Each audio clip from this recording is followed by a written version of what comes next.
오늘 말씀의 분량은 많아요. 에스더 설교 별로 잘 안 치요. 그런데 에스더서 1장부터 끝까지 모든 내용을 이렇게 요약해서 합쳐가지고 이렇게 오늘 설교 준비를 했는데요, 많은 분량입니다. 여러분 집중해서 말씀드릴 때 에스더의 역사가 저와 여러분에도 일어날 줄로 믿습니다. 무슨 역사? 반전을 넘어서 역전의 역사였어요. 자, 이스라엘 민족이 이제 가나안 땅에 들어가지고 나라를 세우면서 살아갑니다. 그런데 어쩝니까? 세월이 흘러가면서 저희들의 여호와 유일신 신앙이 변질돼요. 그래서 가나안 우상 숭배하는 자들과 혼합주의가 되고 하나님을 믿는 것 같지만 또 우상을 숭배하고 그런 가운데 하나님의 진노를 사서 나라가 망합니다. 북이스라엘은 아수르란 나라에 망해버려요. 그리고 남아있는 남유다가 또 세월이 흘러가고 망하는데 저 바벨론이라는 나라에 의해서 망해버립니다. 그리고 고관대장 왕으로부터 시작해서 지도층 이런 사람들이 다 그 바벨론으로 포로로 잡혀가요. 포로로 잡혀가지고 그 나그네 생활한데 그 포로 생활이 얼마나 힘들겠습니까? 그런데요, 그 포로 생활에 오늘 말씀은 반전의 역사가 일어납니다. 그게 뭡니까? 그 포로 중에 모르드게라는 사람이 있어요. 모른다가 아니라 모르드게. 모르드게라는 사람이 있는데 이 사람 포로로 잡혀갔습니다. 포로로 잡혀갔는데 오늘 말씀을 보면은 그 아수르의 왕, 이제 페르시아로 나라가 바뀌어요.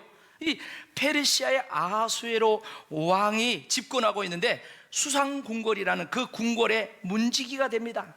아이고, 문지기 별것 없다 생각하지만 좀 말을 바꿔서 생각해봐요. 우리로 치면 옛날에는 청와대, 요즘 어디입니까? 어디로 옮겼죠? 용산 이쪽으로 옮겨갖고 한데 거기 경호원들이에요. 경호원들. 여러분, 경호원 아무나 됩니까? 아무나 안 돼요. 문지기 아무나 될 수 없어요. 왜? 그 문으로 왕이 드나들고 그야말로 만조 백관들이 드나들어요. 그렇기 때문에 문지기를 아무나 세울 수가 없습니다. 포로로 잡혀간 모르드게가 문지기가 되었으니 반전의 역사가 일어난 줄로 믿습니다. 그런가 하면은 에스더 이야기가 나오잖아요. 에스더를 보면은 역시 마찬가지요. 에스더 유다인 포로 후손입니다. 그런데 어쩌습니까? 자기 부모는 빨리 돌아가셔가지고 바로 사촌 오빠께 되는 이 모르드게가 딸처럼 키웁니다. 여전히 이제 포로 생활을 하죠. 그렇게. 근데 어째요? 앞에 말씀을 보면 이 에스더가 그 아수로 왕의 왕비가 됩니다. 할렐루야. 반전의 역사가 일어나 버려요. 엄청난 역사죠. 근데 문제는 그 다음 시나리오요. 그 다음에 어떤 일이 봅니까? 반드시 호사다마라고 좋은 일이 있으면은 그 악한 마귀 역사가 있다는 걸 우리 영적으로 알잖아요. 자, 이 멋진 그런 이 반전의 역사가 일어났는데 문제는 이 모르드게와 이 유대인들이 큰 위기에 봉착하는데 바로 하만이라는, 그러니까 아수르의 왕이 최고로 높이 사는 그다음에 왕 밑에 2인자.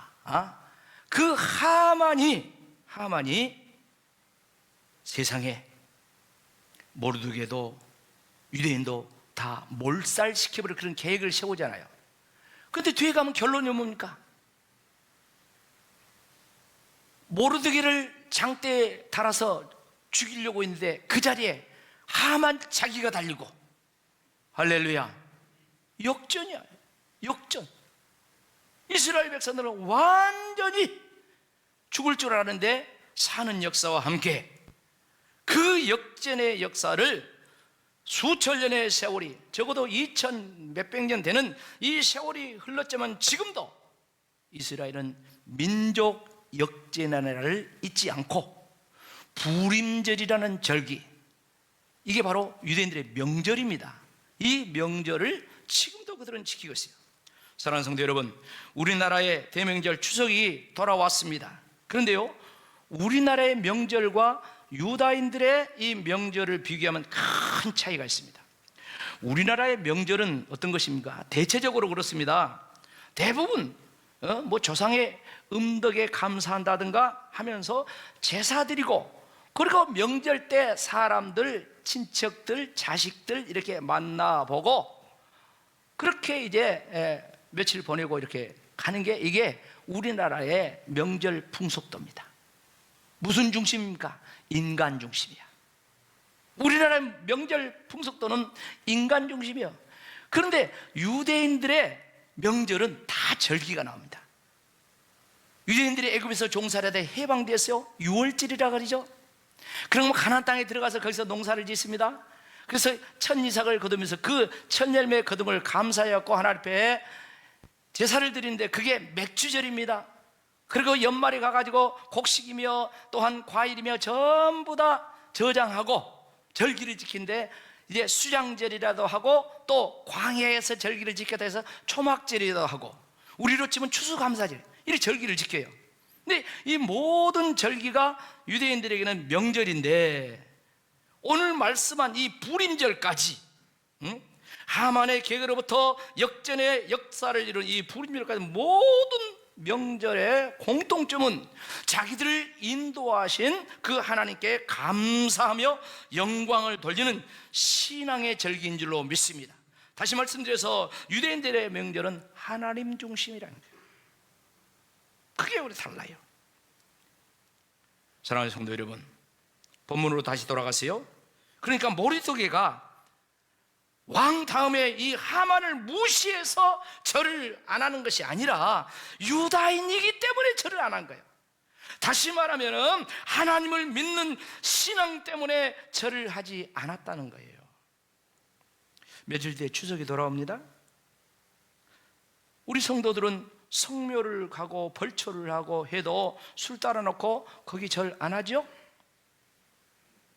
또 집에서 차례를 지릅니다. 그렇다 해서 제사상 차려놓고 거기서 제사 드리지, 그거 안 합니다. 차례를 지낸다. 우리는 예배를 드리면서, 이제 오늘도 순서지 이렇게 다 나눠드리는데, 예배를 드리면서 믿음의 방식으로 우리는 이제 믿음의 차례를 지냅니다. 그러면서 추석을 보냅니다. 자, 그렇다고 해서 조상을 무시한 것입니까? 그거 아니잖아요. 내 뿌리가 조상인데 어찌 내 뿌리를 무시합니까? 그거 아니잖아요. 우리는 조상님이 우리를 돌봐주셔서 우리가 복을 받고 우리 자식들이 안전하고, 그런 우리나라에 내려온 그 불신앙의 이 전통을 성경 말씀에 비교해서 과감하게 우리는 그건 아니다, 이렇게 알고 믿는 그런 사람들입니다. 그래서 우리 성도들이 조상을 무시하는 것이 아니라, 기독교는 그러지 않습니까? 살아있을 때 사람을 존경하고 부모를 공경하고 절을 하지만, 죽은 다음에는 절은, 제사는 하지 않죠. 조상을 무시해서 그런 것이 아니라 신앙입니다. 우리의 신앙. 그렇다면 어떤 일이 벌어집니까? 모르드게가, 나는 유대인, 나의 신앙을 지키기 때문에 이렇게 하다가 핍박을 받죠. 고난당하죠. 우리도 마찬가지입니다. 불신앙의 가정에서 믿음을 시작하면 가정의 어려움을 당합니다. 또 집안에서, 옛날 같은 문중에서 그런 일이 벌어집니다. 그러나 이런 일들은 사실 모르기 때문에 그분들이 그러죠. 근데 우리는 알기 때문에, 그리고 이 영적인 사실을 알고 믿는 저와 여러분은 모르드게처럼 어떤 시험 환란이 온다고 할지라도 나는 크리스찬이다, 나는 유대인이다, 나는 하나님을 섬기는 자다, 이런 믿음을 지켜야 할 줄로 믿습니다. 자, 보세요. 하만은 모르드게가 자기가 절하지 않는 것을 매우 분개를 합니다. 그리고 모르드게가 유다인인 줄 알고 모르드게만 아니라 그 유다인도 다 이제 죽일, 그런 몰사시킬 계획을 세웁니다. 자, 에스더 3장 5절 6절 말씀 보겠습니다. 하만이 모르드게가 무릎을 꿇지도 아니하고 절하지도 아니함을 보고 매우 노하더니 6절 다 같이요. 그들이 모르드게의 민족을 하만에게 알림으로 하만이 모르드게만 죽이는 것이 부족하다고 생각하고 아수르의 온 나라에 있는 유다인 것 모르드게의 민족을 멸하고자 하더라. 아멘. 하만은 자기를 무시했다고 생각한 건 모르드게뿐만 아니라 모르드게가 유다인 줄 알고 유다인까지 다 몰살 계획을 세우는데 아수르의 왕의 이제 허락을 받고 그 일을 진행을 하는데 뭐라고 이야기합니까? 즉 왕이 최고로 신임한 사람 하만이잖아요. 하만이 이제 왕에게 이렇게 이야기합니다. 왕이시여, 지금 우리나라에 많은 민족이 있는데 그 가운데 한 민족이 자기 법을 지킨다고 하면서 왕의 법을 안 지킵니다. 이렇게 왕의 법을 안 지키는 이 민족을 놔두면 이 나라가 어떻게 되겠습니까? 하면서 조서를 내려가지고 다 진멸해야 된다고 그래요. 그러니까 왕이 반지를 빼죠 그래요. 그리고 반지를 빼자고 권한을 주는 것이거든요. 그걸 줘가지고 이제 네가 알아서 해라 그렇습니다. 자, 에스더 3장 8절로 11절 말씀이요. 하만이 아하수르 왕에게 이르되 한 민족이 왕의 나라 각 지방 백성 중에 흩어져 가는데 그 법률이 만민의 것과 달라서 왕의 법률을 지키지 아니하오니 용납하는 것이 왕에게 뭐다다? 무익하다. 자, 9절 같이 읽어보시죠. 시작. 왕이 옳게 여기시거든 조서를 내려 그들을 진멸하소서. 그리고 반지를 빼서 이제 왕이 반지를 빼서 줘가지고 그냥 네 소견에 오른 대로 해가지고 전국에 조서를 내가지고 이제 유다인을 멸절시킬 계획을 합니다. 그리고 유다인의 우두머리라고 생각, 이 모르드게는 자기 집의 장대 50규빗, 그 20m가 넘어요. 그 장대를 세우고 그 장대에 따라서 죽이려고 하는 그런 엄청난 일을 이제 계획을 합니다. 자, 그렇다면 이런 상황에서 우리가 결론을 알잖아요. 유다인들이 안 죽었다는 걸 알잖아요. 에스더가 안 죽었다는 걸 알잖아요. 모르드게가 안 죽었다는 걸 알잖아요. 자, 어떻게 해서 그들이 안 죽고 대신 죽이려고 한 하만이 죽고 유다인들의 해방과 함께 민족의 명절이 되었는가? 뭐 때문입니까? 두 번째 보면 유다인들의 민족적 위기를 극복을 하는데 어떻게 해요? 밑에 다 같이 읽어봅시다. 시작. 결사적인 기도로 대역전의 역사가 일어났다. 결사적인 기도. 모르드게가 하만의 이 계기를 알고 이 일을 해결할 자는 왕밖에 없어. 그렇다면 왕을 만날 수 있는 사람은 누구요? 에스더야. 그래서 에스더에게 사람을 보내가지고 우리 민족이 다 죽게 되었다. 너는 왕비니까 군거리에 있으니까 너는 괜찮다고 생각하지 말아라. 네가 왕을 만나서 이 하만의 악한 계교를 말해가지고 우리의 민족을 구원해라.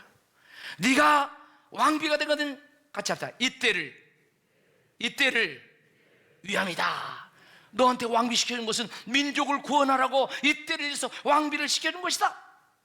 이렇게 사람을 보내가지고 말합니다. 그러니까 에스더가 그 사실을 알고 너무 힘들잖아요. 그래, 그러면은 모든 유다인들에게, 전국의 유다인들에게 전부 다 3일 동안 나를 위해서 금식 기도를 하고, 그리고 또한 우리 이 상황을 위해서 기도하자다. 나도 내 시녀들과 함께 그냥 죽으면 죽으리라. 할렐루야. 우리 그 말 알잖아요. 죽으면 죽으리라. 내가 기도하고 왕을 만난다. 무슨 말입니까? 왕이 왕비라 해도 만나자고 해야, 들어오라고 해야 들어가야. 근데 들어오란 말이 없이 들어가면 왕비도 뭐요? 법을 어겼다고 해서 죽여버리는 거예요. 그래서 죽으면 죽이리라는 말이 나온 것입니다. 자, 에스더 4장 16절 말씀 보면 나와요. 같이 읽어봅시다. 시작. 당신이 가서 수산에 있는 유다인들을 다 모으고 나를 위하여 금식하되 밤낮 3일 먹지도 말고 마시도 마소서. 나도 나의 시녀와 더불어 이렇게 금식한 후 규례를 어기고 왕에게 나아가리니 죽으면 죽으리라. 에스더가 3일 금식 기도를 결사적으로 하자고 모르드게와 유대인들에게 요청을 합니다. 그리고 자기도 기도를 하죠. 그리고 3일 기도가 끝납니다. 끝나고 에스더가 꽃단장을 하고 왕후복을 입고 의전 앞에 갑니다. 의전에 들어가진 않아요. 의전 앞에 가서 서 있어요. 근데 어찌입니까? 의전의 문이 싹 열려 있어요. 아하수르 왕이 의전에 앉아있다가 딱 보니까 누가 보여? 에스더가 보이는데 천사로 보여온 거야. 그래서 에스더를 부른 거예요. 계획도 없는데 에스더를 의전으로 들으라고 해서 부릅니다. 불어가지고 왕이 하는 말이 뭡니까? 이건 같이 또 읽어봐요. 에스더 5장 3절 말씀 다 같이 읽어봅시다. 시작. 왕이 이르되 왕후 에스더여, 그대의 소원이 무엇이며 요구가 무엇이냐? 나라의 절반이라도 그대에게 주겠다. 나라의 절반이라도 주겠대. 세상에. 그래서 어쩌습니까? 그렇다면 오늘 오후에 왕을 위해서 잔치를 벌릴 테니까 그 잔치에 하만을 데리고 오소서. 그래가지고 이제 하만을 데리고 잔치에 갑니다. 하만은 아무도 왕의 잔치에 부른 사람이 자기만 부르니까 좋아가지고 우리 말로 하면 할렐루야 할렐루야 하고 하는 거야. 근데 사실 놀렐루야인데. 그래 잔치를 딱 벌리니까 왕이 뭐라 합니까? 똑같은 이야기를 합니다. 네 소원이 뭐냐? 나라의 절반이라도 주겠다. 왕이 진짜 나를 생각하신다면 내일 잔치 다시 한번 열어서 그 자리에서 말할 때 그때도 꼭 하만을 데리고 오소서. 그렇습니다. 자, 같이 한번 말씀 읽어봅시다. 에스더 7장 4절 5절 말씀. 나와 내 민족이 팔려서 죽임과 도륙과 진멸함을 당하게 되었나이다. 이 말은 무슨 말입니까? 두 번째 잔치에 하만을 불러서 함께 잔치하는 자리에 똑같이 왕이 네 소원이 무엇이냐 할 때 이 말을 하는 거예요. 다시 읽어봅시다. 시작. 나와 내 민족이 팔려서 죽임과 도륙함과 진멸함을 당하게 되었나이다. 만일 우리가 노비로 팔렸더라면 내가 잠잠하셨으리다. 그래도 대적이 왕의 손해를 보충하지 못하였으다 하니. 이렇게 이야기합니다. 그러니까 5절 말씀 봐봐요. 5절 아하수르 왕이 뭐라고 이야기합니까? 다 같이 읽어. 시작. 아하수르 왕이 왕후 에스더에게 말하여 이르되 감히 이런 일을 심중에 품은 자가 누구냐? 그가 어디 있느냐? 이렇게 물어봐요. 그러니까 유다인 죽이려고 한 누구? 하만. 이렇게 했다 누구 가르쳤다 생각하지 마세요. 하만입니다. 그래. 세상에 아하수르 왕이 하만을 가장 귀한 신하로 자기 밑에 세워놨는데 하만이 그러다가 놀래가지고 그냥 잔치 자리에서 후원으로 나가버려. 그래 나가보니까 어쩝니까? 하만이가 이제는 죽었다 싶어가지고 에스더에게 막 살려달라고 예언을 합니다. 그런데 에스더가 일어나 버리니까 어째요? 에스더의 걸상에 막 이렇게 엎드려지게 됐어요. 근데 그 순간 왕이 후원해서 들어와서 보니까 왕후 걸상에 지금 이 하만이가 이제는 왕궁에서 왕후를 강간하려고 한다 그럽니다. 그러니까 어째요? 그 말이 떨어지자마자 옆에 있는 신하들이 그냥 하만을 두건으로 쏴버려. 그렇게 해가지고 하만이 끌려가지고 장대에 달려서 죽게 되는 역사예요. 자, 이 말씀 같이 읽어봅시다. 에스더 7장 자, 7절로 9절 오늘 말씀이요. 다 같이 읽어봅시다. 시작. 왕이 노하여 일어나서 잔치 자리를 떠나 왕궁 후원으로 들어가니라. 하만이 일어서 왕후 에스더에게 생명을 구하니 이는 왕이 자기에게 벌을 내리기로 결심한 줄 알미르라. 왕이 후원으로부터 잔치 자리에 돌아오니 하만이 에스더가 앉은 걸상에 엎드렸거늘 왕이 이르되 저가 궁중 내 앞에서 왕후를 강간까지 하고자 하는가 하니 이 말이 왕의 입에서 나오매 무리가 하만의 얼굴을 싸더라. 왕을 대신 모신 내시 중에 하르보나가 왕에 이르되 왕을 위하여 충성된 말로 고발한 모르드기를 달고자 하여 하만이 높이가 50규빗 되는 나무를 준비하였는데 이제 그 나무가 하만의 집에 있나이다. 자, 여러분이 왕이 돼가지고 다 같이 큰 소리로 시작. 왕이 이르되 하만을, 그렇게 하면 안 되지. 왕이 돼갖고 하라니까. 왕이 이르되 시작. 지금 그 왕이 하만을 그 나무에 달라 그래서 하만을 그 나무에 달아 죽여라 그랬겠지. 아마 그보다 더 있으려고 몰라. 교만하여 하나님의 영광을 받으려던 이 하만이 모두가 유대인들을 몰살시키려고 했지만 에스더와 유다인들이 죽으면 죽으리라 금식하며 기도하며 나아갈 때 결론은 역전의 역사가 일어난 줄로 믿습니다. 모르드기를 달아 죽이려 했던 그 장대에 하만이 달려 죽는 대역전의 역사가 일어났어요. 사랑하는 성도 여러분, 하나님 말씀은 영적인 의미를 꼭 우리가 찾아봐야 되는데 이 사건은 영적으로 시사하는 바가 또 있어요.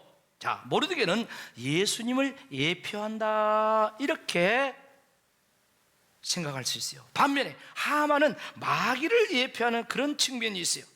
그러니까 마귀는 예수님을 십자가에 달려 죽였잖아요. 죽이려 했고 죽였잖아요. 그러나 예수께서 십자가에 달리시면서 죽으시면서 하시는 말씀, 요한복음 19장 30절 말씀 뭐라고 하십니까? 다 뭐 됐도다? 이루었도다. 무슨 뜻이요? 테텔레스타레마인데 인류의 죄값을 다 지불하며 구원을 성취했다, 그런 말 아니겠습니까? 마귀는 예수님을 십자가 달려 죽이는 끝난 줄 알았지만 예수님은 인류의 구원 성취를 이뤘다고 그렇게 선포하고 있습니다. 그리고 사망 권세에 계시고 사흘 만에 부활하신 줄로 믿습니다. 이 사망 권세는 마귀 권세예요. 요한복음 10장 7절 말씀은 내가 오는 것은 양으로 생명을 얻고 더 풍성하지만 도적이 오는 것은 도적질하고 죽이고 멸망시키는 거예요. 예수님께서 사망 권세에 이기시고 부활하셨다는 말이 원수 마귀, 악한 마귀 원시를 이기고 승리했다는 그런 의미도 내포되어 있습니다. 이 마귀는 예수님이 이 땅에 오실 때부터 헤롯을 통하여 예수님을 죽이려고 했지만 못 죽였어요. 예수님 공생이 시작할 때 가장 먼저 예수님이 40일 금식할 때 마귀가 찾아와가지고 예수님을 넘어뜨리려고 했지만 예수님 말씀으로 물리치고 승리한 줄로 믿습니다. 그렇게 해서 공생애를 끝내고 마지막 십자가에 달려서 자기가 빌라도를 통하여, 마귀가 빌라도를 통하여 예수님을 죽이려고 했지만 결국 예수님이 죽은 것 같았지만 결국 예수님은 승리요 마귀는 패배인 줄로 믿습니다. 예수님께서 대역전 승리한 줄로 믿습니다. 예수님께서 십자가 치기 전날 밤에 제자들에게 예고를 합니다. 마지막 식사, 마지막 설교, 맨 설교 끝에 요한복음 16장 33절 뭐라고 이야기합니까? 다 같이 읽어봐요. 이것을 너희에게 이르는 것은 너희로 내 안에서 평안을 누리게 하려 함이라. 세상에서는 너희가 환난을 당하라. 뭐더라? 담대하라. 내가 세상을 이겼느라. 세상을 이겼단 말은 이 세상을 이겼다는 그런 의미도 되겠지만 세상 임금, 원수 마귀, 이 마귀를 이겼다고 예수님이 승리를 선포하는 거예요. 그리고 십자가 달리시면서 죽으시고 우리의 구원을 이루시고 사망 권세에 이기시고 부활하심으로써 완전 승리의 역사를 이룬 줄로 믿습니다. 이 사실을 사도 요한은 우리에게 적용하면서 뭐라고 이야기한 줄 아십니까? 요한일서 5장 4절 말씀 다 같이 마지막으로 크게 읽어봅시다. 시작. 무릇 하나님께서 난 자마다 세상을 이기느니라. 세상을 이기는 승리는 이것이니 우리의 믿음이라. 뭘 믿는 거예요? 뭘 믿는 거냐고. 뭘 믿는 걸로 세상을 이깁니까? 바로 방금까지 말씀한 것처럼 십자가 지시고 구원의 역사를 이루시고 사망고지에 이기시고 부활하신 그 예수님, 그 예수님을 믿는 믿음으로 저와 여러분도 세상을 이기는 줄로 믿습니다. 세파를 이겨요. 영적으로는 마귀를 이겨요. 우리 모두가 예수 믿는 그 믿음으로 승리하는 거예요. 환경을 보고 낙담하지 마세요. 유다인들은 다 죽게 되었어요. 그러나 결사항전 뭘로 했습니까? 기도로 했어요. 여러분, 기도로 결사항전하시기를 축복합니다. 결사항전이요, 죽으면 죽으리라. 결사항전 기도. 우리 하나님께서는 그 기도를 들으시고 반드시 역전시킬 줄로 믿습니다. 오늘 이 말씀이 이론과 지식의 말씀이 아니라 여러분의 삶에 믿음으로 적용되면서 이것이 나의 간증이요, 이것이 나의 찬송이라. 목사님, 나도 역전했습니다. 나도 역전했습니다. 나도 역전했습니다. 이런 승리의 간증이 풍성하기를 주의 이름으로 축복합니다.